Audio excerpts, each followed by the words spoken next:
aussi brève parce que l'important est non pas ce que je dis, mais ce que les étudiants font dans ces voyages, dans ces mises en situation et surtout dans la relation qu'ils ont avec les clients.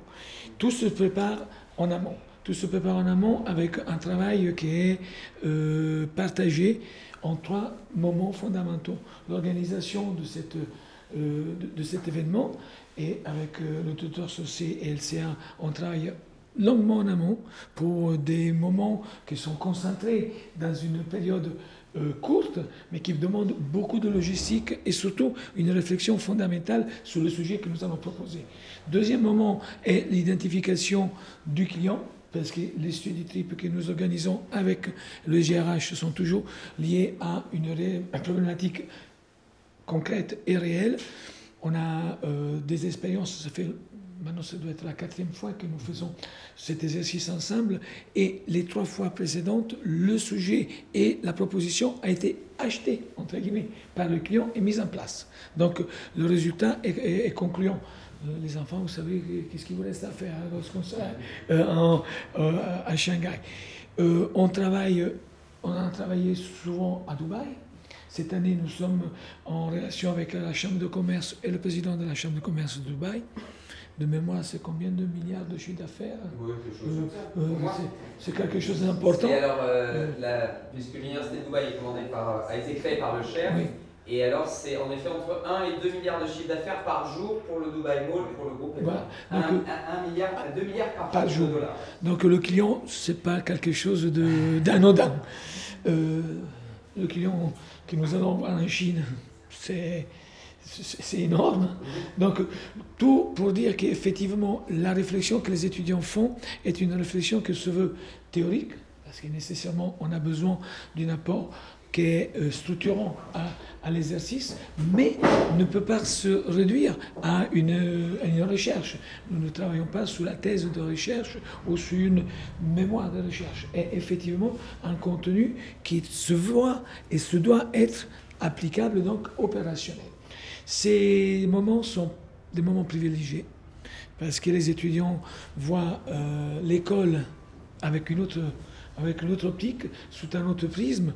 Ils me voient moi, sous un autre prisme, qui n'est plus celui du père Fouettard, mais avec tout ce qui peut être la modestie nécessaire, le conseil plus ou moins avisé, parce que je ne sais pas tout, hein, c'est évident. Pour ce qui est mon côté et le côté du corps enseignant, c'est un moment privilégié pour continuer à apprendre. Parce que les étudiants, grâce à ce study trip, nous apportent des nouveautés, nous apportent des solutions que nous avons peut-être envisagées, voire on n'a pas vu, ou bien si on les a envisagées, on n'était pas en mesure de la mettre en place.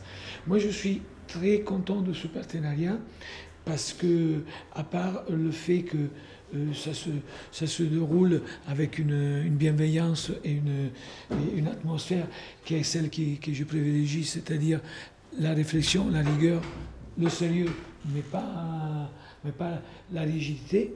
À côté de tout cela, il y a une véritable valeur ajoutée qui est pour les étudiants qui sont confrontés à des réalités qui ne sont plus celles de la réflexion, mais sont celles de la réflexion et de l'action. Dans notre métier, qui est le métier des ressources humaines, notamment l'évolution qu'est en train d'avoir notre métier, qui, je dirais même, c'est plus une évolution, c'est une transformation complète.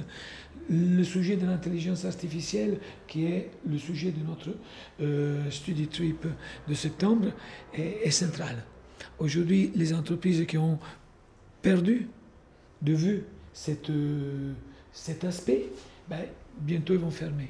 Vous savez, moi parfois je suis radical dans mes propos, mais celles qui n'ont pas fait le choix d'appliquer l'intelligence artificielle à la gestion des ressources humaines, elles fermeront. Et les personnes seront au chômage.